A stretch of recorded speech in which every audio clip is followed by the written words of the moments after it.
let's get started. All right, Dr. Rob, first question.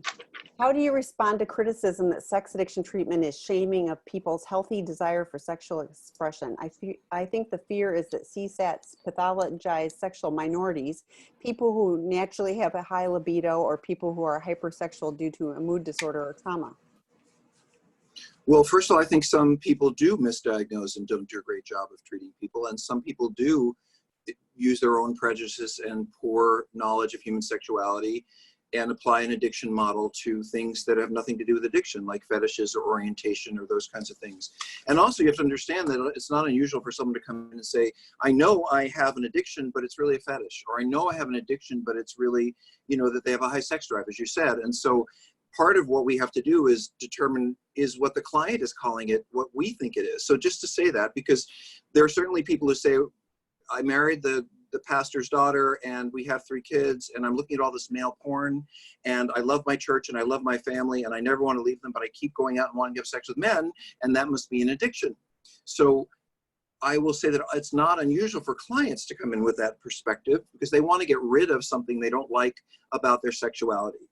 That said, I do not think that CSATs are or any therapists are well trained in human sexuality. What a fetish, I'm constantly training those people myself. What is a fetish? What is a paraphilia? What is offending? So I think I sit at a rather unique space, which is I'm a gay man. I write books about hypersexuality for all kinds of men, including gay men. I'm very aware of prejudices around sexual health, but in my world, addiction has to do with lack of functionality. So if you're involved in a fetish behavior and you're having a great time and it's not interfering with your life, or you're just trying to figure out how to do it in a healthy way, good for you. But as Tammy and I can well tell you, we have people who come with really serious addictions to like porn or masturbation, whatever their problem is, and they go to see a sexologist. And this is the other end of it, because sexology is all about giving people permission. Don't hate yourself for that. It's okay, as long as you're not offending. Well, some of us who are addicts, we don't need permission. We give ourselves away too much. So really what you're talking about is that the field of sexuality is not integrated. And I would say that's absolutely true. The sex addiction people are not particularly close or warm with the sexual health people. The sexual health and the sexual addiction people are not particularly close or warm with the sexual offender people. And we all deal with human behavior that has a common root and but we ourselves are flawed and we struggle as therapists to get along. So I think that the field has a long way to go, but I do think in terms of how I think, this is where it's at. It's not about what you're into or how often you do it. It's about how much is that negatively affecting your goals in life, and not your goal to be straight, because we can't help you with that. But if your goal is to keep your relationship or flourish in your work or get to school or find someone to date, and you can't do that because your sexual behavior is profoundly impairing that, not related to orientation, not related to fetishes, then you're in the right ballpark, and we're glad to help you. Yeah, I was thinking, not to pathologize, but there are people where it's negatively impacting their life. They're not sleeping because they're staying up all night watching porn and masturbating. They're physically having ramifications of there's physical things that are happening to their bodies as a result, whether it's the lack of sleep or they're hurting themselves, whatever, that isn't just hypersexual. That is problematic for them and hurtful. So it is really important. And you've shared that. So Dr. Rob, on top of all the other things he does provide a weekly opportunity for clinicians to join a Zoom platform like this and bring cases. And they, Dr. Rob weighs in, but the group also does. And it really is an opportunity to field things and to help pick that apart so that they can be educated. So when people are asking me for referrals, you know what? If somebody's in their area that comes to those groups, I indicate, and this person comes to Dr. Rob's group, which I think is a sign of someone looking to continue to learn and grow and not thinking, oh, I got this all figured out. I got my letters behind my name. So I invite you to look at it more holistically. As we do. And think about what's it doing to me? How do I really feel? If I take out the labels, is it keeping me from being able to connect in a healthy way with other people? Okay. Absolutely. Next question. It's the summer. So a lot of guys in my SAA group are talking about the 3-second rule. It sounds rather repressive to me. What's the difference between having a healthy attraction to someone and sexually objectifying them? Is gazing at an attractive woman in a bikini at the beach wrong or unnatural? Well, I don't think it's wrong or unnatural. I think it's just a matter of what is your ability to engage in sexual stimulation, random, someone on the street, and not end up being that guy, the one who stares, the one who makes someone uncomfortable, the one who makes someone you're with uncomfortable, because other people, healthier people than those of us who are sex addicts, they look and they acknowledge their human sexuality. Wow, that's an attractive person. That would be fun. And then they move on. And they don't need a 3-second rule because they don't have any brokenness that leads them to have to pursue that thing impulsively because they just saw it. So when we start as addicts, start looking and cruising and obsessing and for longer than a couple of seconds, we're outside of what healthy human behavior is. And we are also down a road like any alcoholic who's hanging out with people who are drinking and then they're hanging out in a bar, they're going to drink. And so if we say, well, I can really indulge in objectifying people, but I don't think it's going to influence the rest of my healing, it will. There's research on what happens if you do a lot of looking, which I don't need to get into now, but if you're doing a lot of objectifying, a lot of looking, a lot of porn, you're going to look at people differently and you're going to date differently. By the way, the 3-second rule is, just in case people don't understand it, and they often don't, the first second, so it's 3-second rule, and the reason why I call it a 3-second rule is to decrease objectification of others and triggers to acting out by that objectification without dehumanizing someone's sexuality. So a 3-second rule is simply this. I see an attractive person in a bikini and I look over and I say, wow, that person's attractive. I yum. And then in the second I look away, because that's what healthy people do. They look away. They don't stare. They don't follow. We look away. And then the third thing I do, the third second, is I think of that, if I have a spiritual life, I might pray for them to be healthy, pray for them to enjoy their God-given sexuality in their lives. I might visualize them as someone's daughter or aunt or mom, and see them as a human being, because as sex addicts, we objectify people all the time, and we turn many people into sexual objects. We don't need any help or encouragement to objectify people. We need help building relationships and being honest and respecting the boundaries of the relationships that we're in. That's where our growth is. So you can, it's like, Tammy, you know what this is. It's like when you claim the right to do something. I'm not going to wear a mask. Okay, good for you, but you might get an infection or other people. It doesn't matter how you feel about it. What matters is that if you have to be in recovery, you have to follow certain rules, not because, and the same as someone who drinks, they have to follow certain rules. And it's not because it's shameful or they're bad. It's just that for them, this particular thing will send them spinning or leave other people around them uncomfortable. And we don't want to do either one of those things. So that's a long answer, but Tammy, do you have any thoughts? I do. And we don't want to do any one of those things. I was like, yes, of course, because we're addicts. I was like, self-will run riot is an addict. So I was laughing at it sounds rather repressive to me, because I'm like, of course it's repressive because we're self-will run riot. But what it is an opportunity, instead of doing that, I can choose to do this, where I can think of this person as a human being, and that's going to translate to my relationships with other people. I'm going to be able to connect with them differently than just body parts. So rather than it being repressive, it's how we learn to do life differently and be more connected, which is not repressive, it's connecting. Nice job. Okay, so next question. One of my out of control behaviors is public masturbation, specifically getting naked and running around outside, usually at night, ending in orgasm. I have not deliberately exposed myself to anyone, nor do I recall ever being seen, but the potential of being seen excites me. I think the DSM criterion requires genital exposure, which I don't really identify with. Am I an exhibitionist or a sex offender? And why am I so excited by this? So exhibitionism is a paraphilia, which means it goes beyond what we call a fetish. A fetish might be like, I like to dance around naked in the house, and I'm kind of a nudist, and I like going to nudist colony. I mean, that might be within the law, within the boundaries, not hurting anybody. I choose to express myself or my body in this way. Good for you. None of my business. But exhibitionists are sex offenders. There's no line in between the two. If you are creating, and by the way, so I hear some denial here. I just confront it. First of all, what did they say, Tam? I want to go through some of that language. It says. Oh, I see it. Oh, you do? Okay. I have not deliberately exposed to myself to someone. Absolutely. Every time you go out there, you are deliberately exposing yourself to people. And whether they catch it or not, that's the position you're putting yourself in because you want to get off on it and you don't give a shit about how it affects other people. You want what you want. And you have no idea how many people have seen you who just felt horrified or scared and ran away or closed their window, but they may not want to go out at night anymore and not let their kids out because they saw you. So the idea that you're getting away with something is false. You are hurting yourself. You're hurting other people. Why does it feel good? It's part of your arousal template. It's just part of what turns you on. And it probably has something to do with some things that happened early in life. Can that be fixed? No. You will always want to exhibit. It's part of your arousal template. Can you choose not to?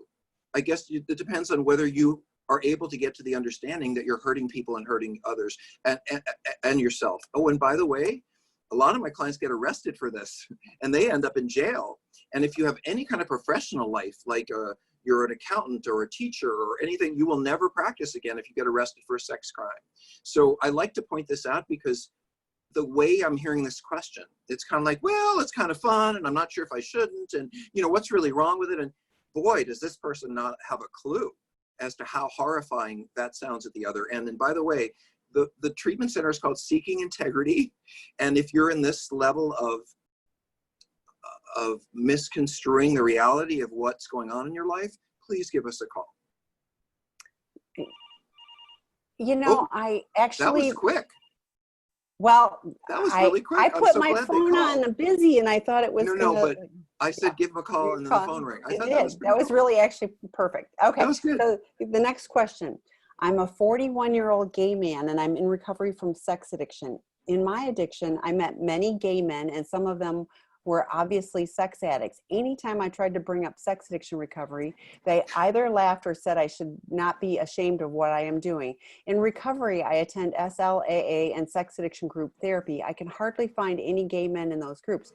Why is there such widespread rejection of sex addiction in gay community? Well, that's a lot of questions all wrapped into one. But let me just say, I wrote a book for you, if you haven't read it, called Cruise Control: Understanding Sex Addiction in Gay Men. I believe it's the only book that's been written on the topic, and I wrote it for you. So just in terms of seeing how this all fits into gay culture, it's the reason I wrote the book, because when you have a highly sexualized culture like the gay world can be, sometimes it's hard to see it's like being an alcoholic in a bar. Sometimes it's hard to see that you have a problem when everybody's drinking. And since the gay community is so much more sexually more liberal, it's hard to see when you have a problem. Now, there are a lot of gay men in online groups. So there is a program called SCA, Sexual Compulsives Anonymous. They have meetings in Chicago, in Los Angeles, in New York, and they are a primarily gay program. It's Sexual Compulsives Anonymous. You can find them online. I do think in SAA, Sex Addicts Anonymous, you're going to find a bunch of gay people, depending where you live, and depending how urban the area is and where gay guys are going. But gay guys are in recovery. And actually, I think, to be honest with you, the last time I saw so many gay men flocking to healing was during the AIDS crisis, because they were afraid of dying. But now I see gay men who are getting married and their partner's saying, well, I don't want you going to a bathhouse and a sex club and blah, blah, blah. And they're like, oh my God, I don't want to lose my relationship. And we are asking each other of monogamy. So I think the gay culture is changing. Everything is changing. But to measure my behavior against a standard that is pretty variable, as it is in the gay community, is not going to help me heal. What helps me heal is, what is my behavior costing me in my life? What about what I want to achieve? And because to compare yourself to cultural norms or where do I fit in, or I will say that gay men don't come into treatment as often because we don't have the same consequences. You know, we don't have a wife who's going to divorce us, not as often, at least not yet, not with a whole bunch of kids that we're going to lose and a home and a family. So it's often the case that heterosexual relationships are more mature, more invested, a lot more going on, and they really want to hang on to what they've got. In a gay relationship, someone might say, oh, you're sleeping around, I'll just leave. And that doesn't give the person a reason to heal. They just move on to the next person. So Tammy, was there something that came up? No, that was really very good. But I was thinking about too, yeah, just because everybody in a culture is doing something, or the people I see, that's what happened when I was drinking. I kept sliding down, and so if I compared myself to the others, I was, fairly normal. But I like, be the person. I did put in the chat. There's a cruise control group. Free. Right after this, Skip Spear moderates that one, so there are people that are showing up. So make some friends in that group. I'm thinking, I know so many gay guys who are sober, so like, I know that this is true, but but all over the place. So keep coming back. Thrilled you're here. Thrilled you're in recovery. And find some online SCA meetings, because you'll find the gay guys there. Yeah. Okay. I've had very few long-term relationships in my 58 years. Now, after double-digit sobriety, I seem to have less relationships as I'm not drunk meeting people. My relationships are always great in the beginning, but usually end in heartbreak and takes me a long time to recover. Are some of us too damaged from child abuse to ever have healthy relationships? I'm thinking I'm better off alone. No, but do desire a relationship. What steps can I take towards healthy love? Thanks. I wanted to just say something about the first part of it. Yeah, just give me a second. Okay. Heartbreak.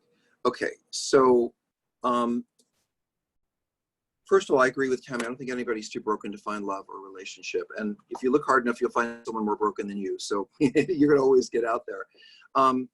So one of the things I want to say is that dating is hard, and dating for us is very difficult. And we as addicts, especially as sex and love addicts, we are very needful people, and we're deeply needful of meaningful connection. And so it's often the case that someone comes along who offers the potential for that connection, and we just throw Christmas lights over them. Like they're the best person in the world. We don't really see them clearly because our need is so great that we'll just take them as they are. And so a lot of our healing, in my experience, doesn't come down to therapy or 12-step meetings. It comes down to having a plan for dating. Who do you want to date? Who do you not want to date? And who is going to be the group of people, like in a 12-step meeting, or perhaps in your 12-step meetings, who understand what your plan for dating is and are going to hold you accountable to that, who won't let you date someone who's using heroin, because when you tell them that, they're like, you have to stop dating.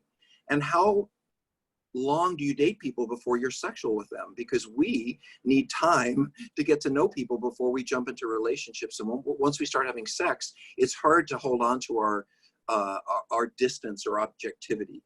So what I would ask you is, have you worked on and gotten accountable support, direction for dating? And I say this oftentimes in the rooms on Friday nights when I'm answering questions. In my recovery, when I was actively looking to date or have sex, as now I'm married, that's not on the table, but when I was actively looking, I never, ever made a decision about sex or relationships without running it by my sponsor, running it by my group, running it by my therapist. And that served a couple of purposes. I mean, certainly it kept me from the bad relationships, because they would tell me and they would smell it long before I would. But on the other end, and I say this a lot too, we don't always know the right relationship. And we can get into the excitement and then run away when the excitement is gone, because this excitement will inevitably be gone. That's not real love. That's the bonding that starts love. So I need other people to help me objectively identify who to date, how to date, when to date, and to support me in making decisions when I actually have the right person in front of me. Dating is not something you want to do alone as a sex and love addict. Well, and I was like, congratulations on long-term sobriety. Woohoo! That's fantastic. And before COVID, I would have said, what are you interested in? I love to hike. So, joining a hiking club, I meet like-minded people, whatever it is you're interested in. Now there's Zoom groups for everything. So I assume if you're into art history, you could join an art history Zoom group. That sounds interesting, boring, I don't know. But anyway, you find people that have interests that you might be interested in, because that's how we learn to find different people too. So don't give up. That's my biggest thing. Don't give up. But I want to say something about what you just said, Tammy. I'm sorry to interrupt you, about long-term sobriety. So because I think this is important. You know, and I say this a lot. When I walk into a 12-step meeting, and this is not like AA. Sobriety is going to be different. It's much more like an eating disorder. There's going to be struggle along the way. And inevitably, when I walk up to someone who, you know, when they say who has long-term sobriety, someone raises their hand, they have 10 years. I can't tell you how many times over the years I've walked up to that person and said, what's your 10 years like? You know, what has that been like? And they say, oh, I'm doing great. I haven't had sex in 10 years. That's not healthy. That's not the goal. You might as well be out there. The goal is to have healthy intimacy. And I think this is where we struggle the most. It is not that hard, if you really work at it, to stop being sexual in ways that are problematic, at least for a period of time. But what is difficult is to move toward intimate relationship health, because that is where the struggle and the growth is. So don't give up before you get the prize. And a lot of your growth will come in the dating, not in avoiding dating, not in avoiding sexuality. You're never going to be a healthy lover and partner if you're avoiding the opportunities where you can practice it. So don't give up and get out there and start dating, or stay home. Well, and to your point, you're talking about, you know, it's heartbreak. Well, yeah, it hurts, but honestly, you've also learned some lessons. So with every relationship, there's opportunity to go, what did I learn from this? What do I want to do more of? What do I want to do less of? You know, what worked for me in that relationship? What characteristics in that person resonated with me or were a good fit?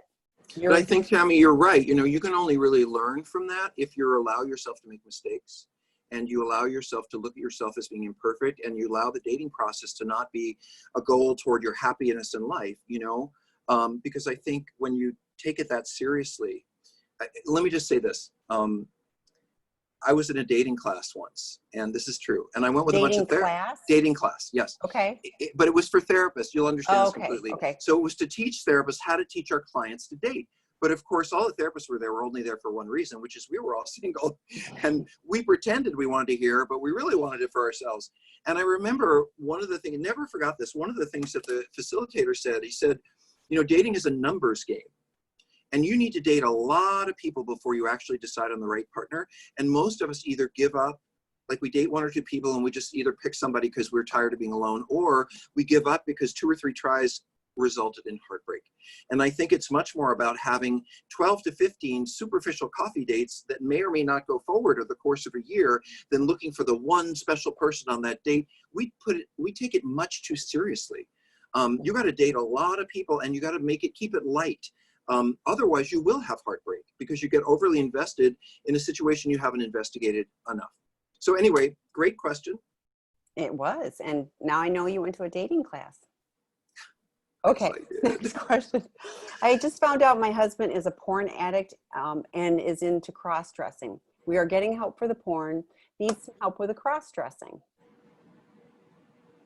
So these are different things. Mm-hmm. And we were talking earlier about fetishes, and cross-dressing is a part of someone's arousal. Like, so if cross-dressing is a part of their arousal, if it turns them on, then we therapists look at it kind of like if you like to wear leather, or you like to be tied up, or you like to kiss people's feet, or it is a non-problematic, as we see it, fetish.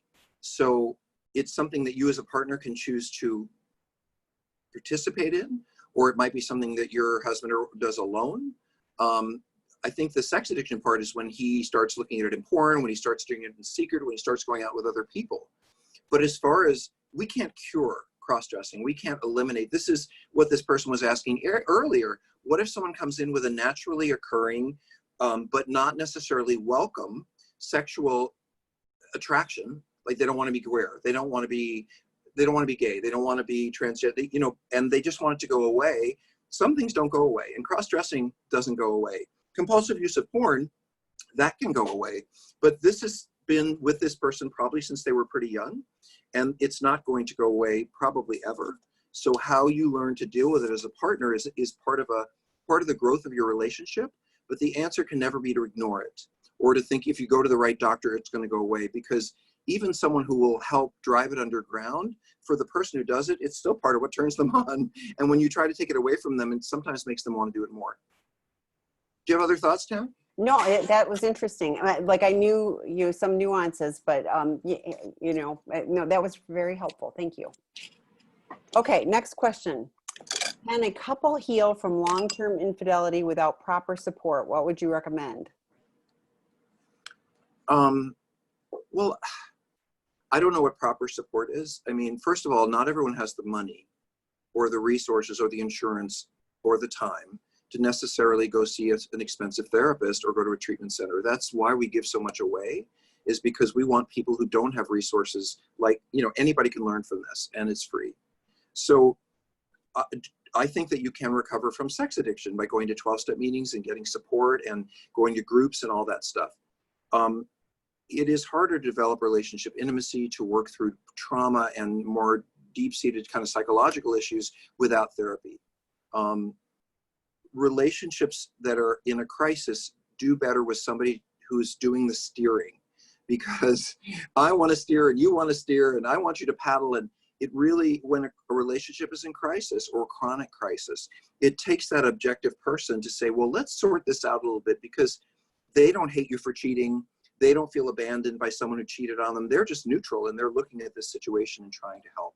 So first of all, absolutely, of course, with the right therapist who's well-trained and who does good work, everything is going to get better.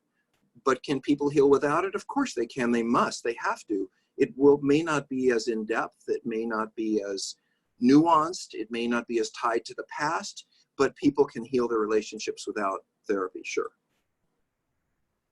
Tammy? Well, I was thinking the same thing. I was like, I think the level of healing will be different, because I just, Oh, yeah. like, I think I know what happens, in treatment. I know what happens in therapy. Right. I mean, it's very different. I'm fortunate that I was able to go to treatment, and I have had a therapist, and, all of those things contributed to where I am today. And could I have stayed in recovery? I think so. If I'd just gone to treatment, or I just, hopefully, but man, I know that it wouldn't have been the same, and it would have been on a different level. My level of serenity, my level of peace, my level of connection with other people would be different. So, And it's like, if you told me how to find my way through the mountain, I guess I could probably do it with the lights and, maybe a compass. But if there's someone to guide me, wow, I'm going to get there a lot faster, and I'm pretty guaranteed to get there. But Tammy, I want to say to you and to everyone, I always want to be sensitive to the people who may not have the resources to do that. And I want to give you hope that their change can happen. We have couples groups online. They're free. We have couples education. I'm starting a whole series online in couples education, later in August. And we're going to be doing some live skills work there. And there are many places to find healing without necessarily sitting in a therapist for years. But I agree. Yeah, but it's also, so I had a call earlier today, and heterosexual couple, he's an addict, she's the partner, and he's not, he's going to a 12-step meeting, doesn't have a sponsor, not working with, all of those things. So there's lots of free resources that are not professional, and you can really engage with those, and you can make progress. So but that involves you being motivated individually and as a couple to engage with those things. I absolutely believe you can get there. I know lots of people who have just gotten sober in the 12-step rooms. It really is how you approach it and what you ultimately want. And don't forget that the resources are, your sponsor's a resource, your Yes. support group is a resource, your pastor is a resource, and there are many ways to learn and grow. Yes. Okay, next question. We got bunches of them. So do you have any suggestions or questions we as partners should make sure the polygrapher asks after therapeutic disclosure? Thank you. You want to re-ask that one for me? So, They because want I'm to not. know, are there specific questions that should be on the polygraph after therapeutic disclosure? So. Okay, so I'll just say simply that I think that my field has made an overinvestment in polygraphy. And then in the early phases of recovery, when someone's first coming to it and it's a new you know, they haven't been at this for 20 years. They haven't been lying after all these years, but they're just really coming to terms with it. I think that everyone should have a chance to tell the truth without having to be proven telling the truth. And I understand that's hard for partners because you want to guarantee, but you got to give somebody a chance. And, you know, if they're lying, then I can understand the need for a polygraph. But in the beginning, I'm not sure. We don't have any research on it. It's something people do. So it is what it is. But the question I can answer, because I have done them. And when you work with a really good polygrapher, they will only be able to really look at one or two questions. So if you have, well, did you sleep with her? Did you do this? Did you do that? That's not what polygraphers do. Basically, what you would do in polygraphy for what we do is someone would do a disclosure, and then they would be polygraphed to that document. So it would be something, because they can only ask one or two questions. A good polygrapher understands, no matter what anybody says, two questions. So one of them might be, is the information you put in this document accurate? And the other might be, is there anything that you chose not to put in this document? So, you know, you would know, so what we would do is you would polygraph them to their disclosure. And if they were honest on the disclosure and they were accurate in the disclosure, then they're going to pass the polygraph. But you can't really polygraph them to, well, how many people and this and that, because that's not how the process works. And to your point, you know, the jury's still out on a lot of the stuff. Some people are doing the polygraph before the disclosure. I mean, there's so many different ways, but there is no uniform standard of this is what the industry suggests or recommends for a disclosure. Many therapists don't use it. Many partners, you know, so there's Good that. question. We answered it. Okay. Yes. Next question. If you use porn or sex to escape numb, not in high frequency, but for that purpose, and you justify, manipulate, or lie in order to act out when in distress, does that qualify as sex addiction, or could it be a situational disorder because of living a life that lacks integrity, honesty? Tammy? I'm laughing. So why are you laughing? You're smiling. Why I know, because of course you use sex and porn and everything else to escape and numb out. That's what addiction is we use all this stuff to get away from our reality because we don't have coping skills. So. And you know, I know alcoholics who say, well, I'm not really an alcoholic because I don't drink every night.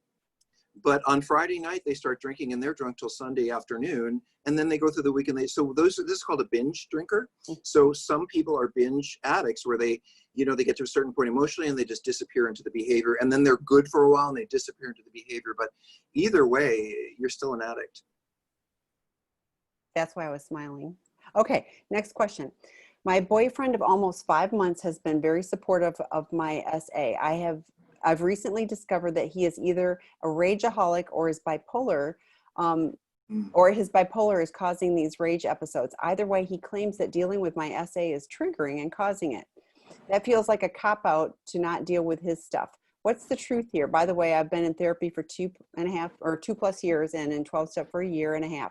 I've acted out sexually with anyone else outside of a committed relationship for at least 9 months and more than 1 year in some areas. Yay. Okay. So the question is, I know, I got. Okay, you got it. Okay, thanks. No, didn't mean to cut you off. I just, so bipolar disorder literally means that you're at two different ends, you know, and one of the ends is depressed. And bipolar, not everyone has both. Some people have one or the other, but depressed looks like I don't want to go to bed. I hate myself. I don't want to do anything, you know, and non-functionality to some degree or another. But the manic end looks like I'm spending lots of money. I'm having lots of sex. I have all these ideas and I want to do this. And I want to do this. And I want to do this. And sometimes I don't sleep. And I really feel good about how into life I am. And its mania is like taking speed. And as a part of that, people are hypersexual. They also get very irritable and angry and don't want to be agreed with. So to some degree, he may be right. If he's engaged, if he's not stable in mania. And by the way, let me back up. When we assess for sex addiction, one of the first things I'm looking at is this person bipolar? Because if they're in the middle of any kind of manic episode, then that's what's going on. And I need to say they may not be a sex addict, but even if they are, the primary issue is they're not stable on their bipolar disorder. But signs of bipolar are hypersexuality, irritability, you know, racing thoughts, talk faster than people can listen, interrupt a lot. But so I do think it is worth, if it were me, a trip to the psychiatrist with your boyfriend saying, you know, I'm seeing these things. He says it's about his stability in this disorder.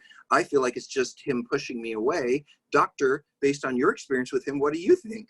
And that's probably the best person to determine where they're at in their mental health. You have thoughts, Tam? That was really interesting, but I also am thinking if there's that much mood swing too, I'm wondering if the meds are right, you know, Right. Yeah, so I really do think that that's a good trip. Well, you make a great point, Tammy, because just because people are manic like being manic and they feel good and they don't want to change it because they're in their minds, they're getting so much done and they're having, so it really takes this person being able to slow down and understand the cost of their behavior. And that is based on their stability. Because if you're still manic, you're not going to be able to hear any of it.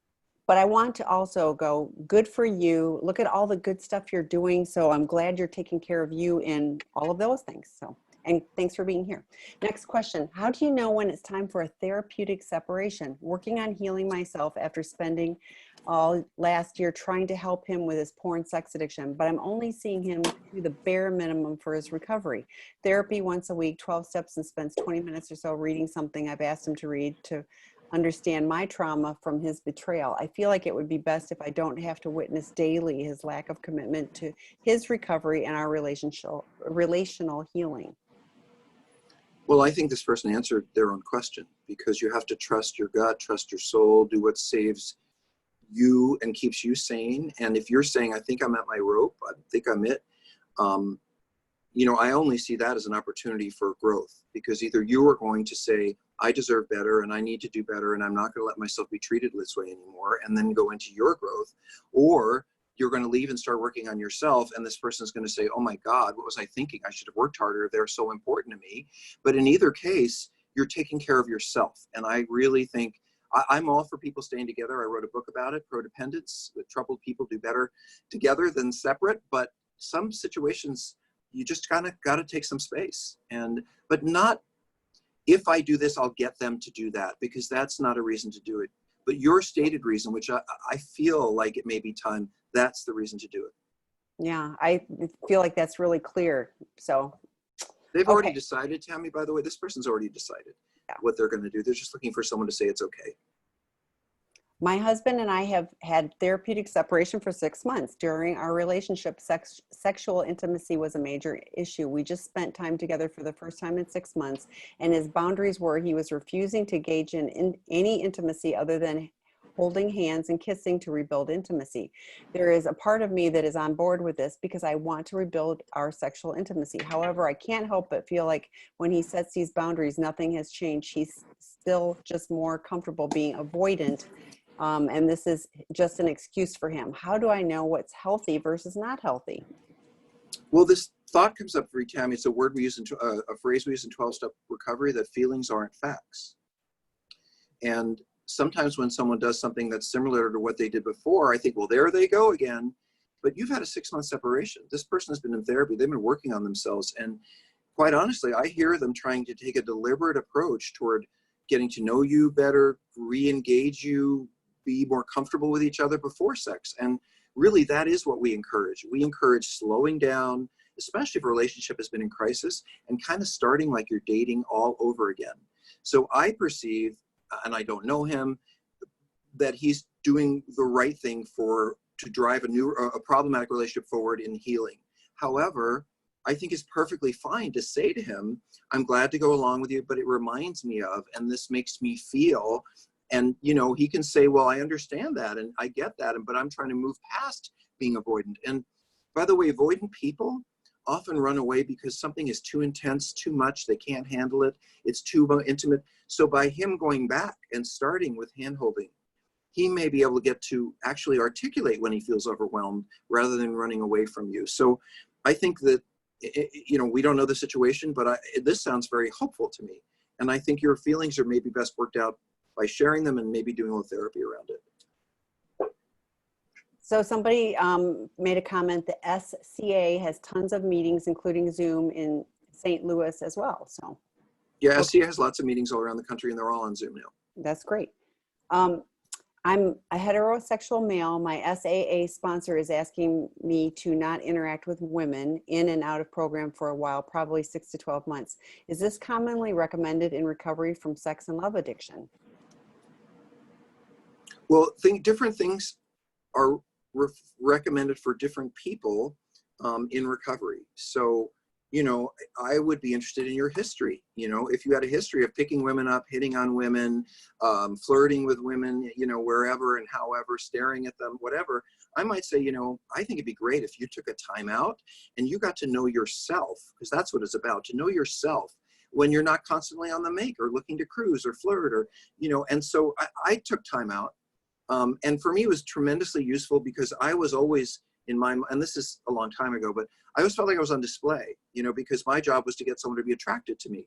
So I could have sex with them. So what I wore, how I looked at people, how I turned the corner, which way I drove. I mean, everything was affected by, do I want to take another look at that person? Maybe I can get them to notice me. So the whole, for me, putting all that down and just not even having a focus on any form of sexuality, but more about building friendships, building relationships, and saying, I'll get to that later, was a really important growth process, part of the growth for me. However, not doing things is not the same as doing things, meaning I learned a lot about myself when I was not being sexual, not dating. I learned a lot about who I could be and how I could be, but I still didn't know how to date. I still didn't know how to build a relationship. And that goes back to, for me, people who say, well, I have 10 years of sobriety and I haven't had sex in 10 years. To me, that means you've avoided the issue, because the issue, your sexual behavior is the symptom, but the problem is your inability to connect and your fear of connection. So, and this also goes back to the last question, which is holding hands the right direction? You bet, because it moves you toward connection. So, anything else you want to say about that, Tam? Well, I was thinking, what are your relationships with other men like? Because often there isn't, much connection. So build some friendships with men, but I was thinking like the progression. It's build some friendships with men, and then build some friendships with women.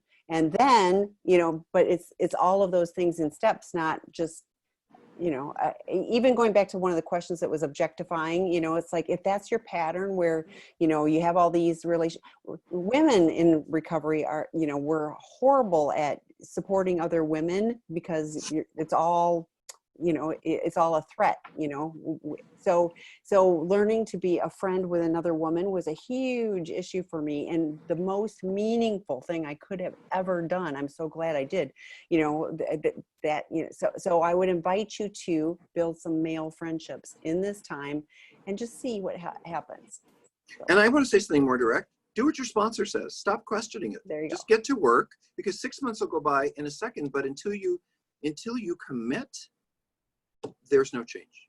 Well, and perhaps ask your sponsor, why are you recommending that specifically for me? Because I bet your sponsor has figured out something about you that might be a blind spot for you. But he may say, or she may say, well, I do this with everyone. And then you might say, well, I'm not sure if that's who I want to work with. Maybe I want to do it differently. So, you get to decide.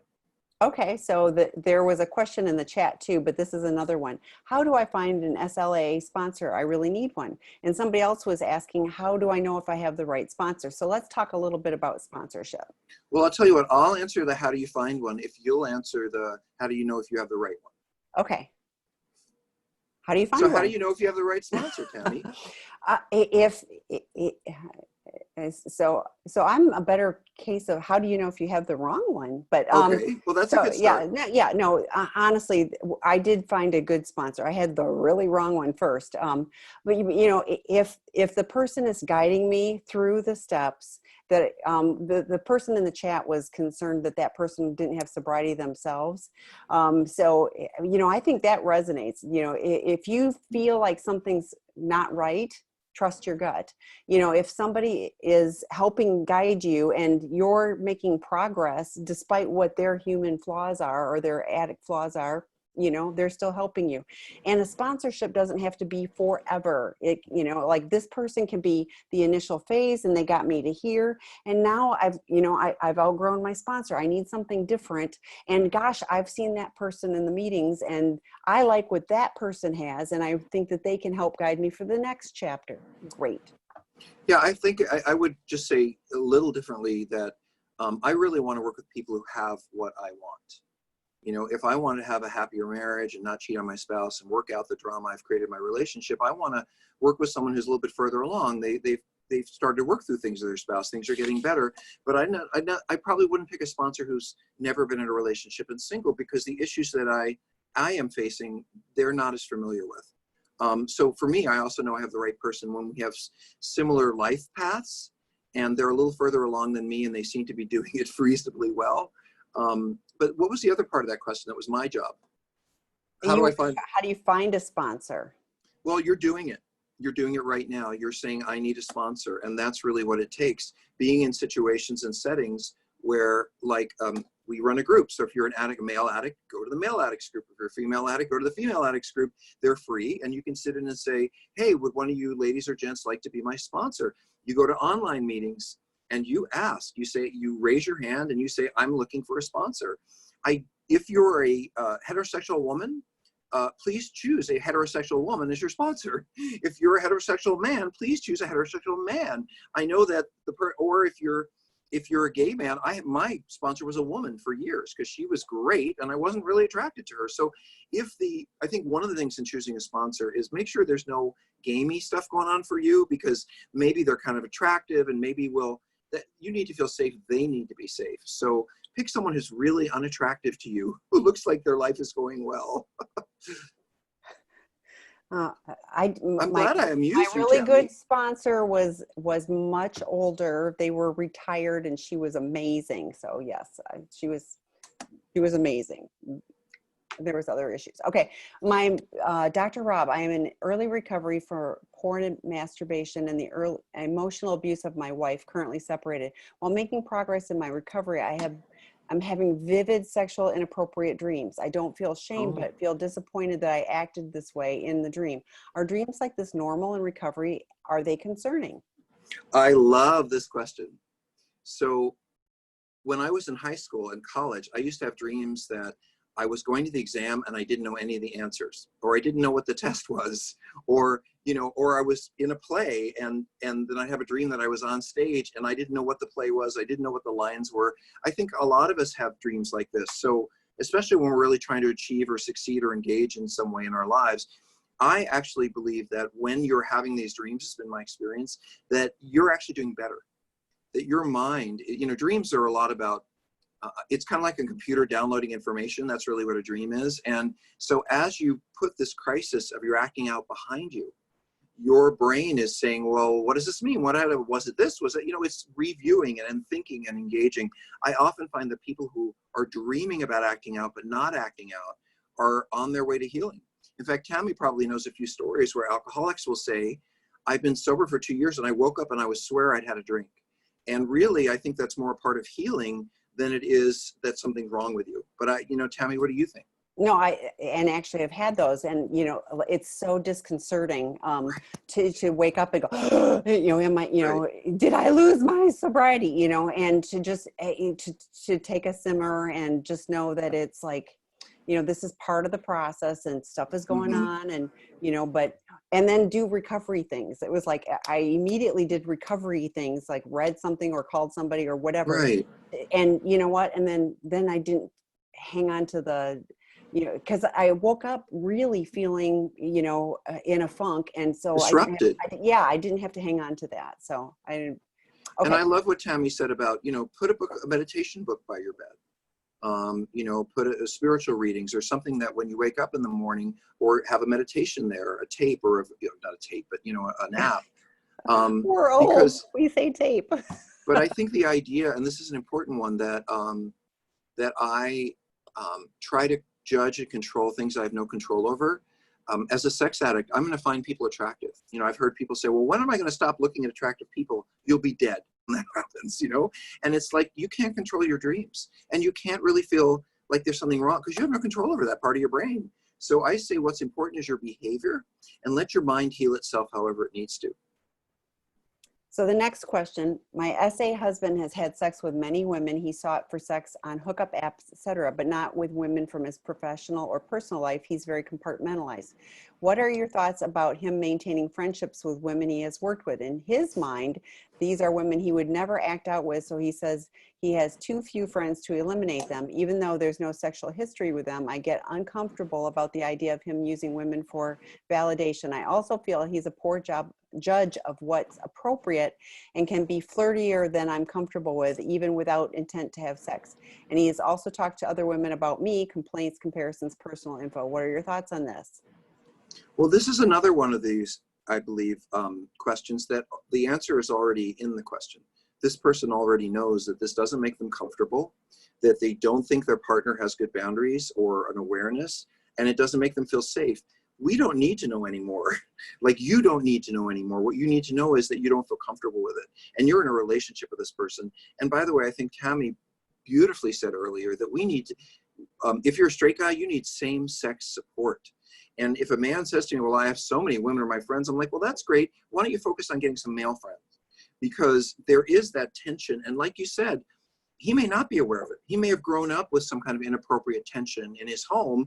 And so someone being attracted to him just feels like doesn't mean anything to him, but you feel the vibe because you're looking at it objectively. I think you have to tell your truth and you have to stick with it.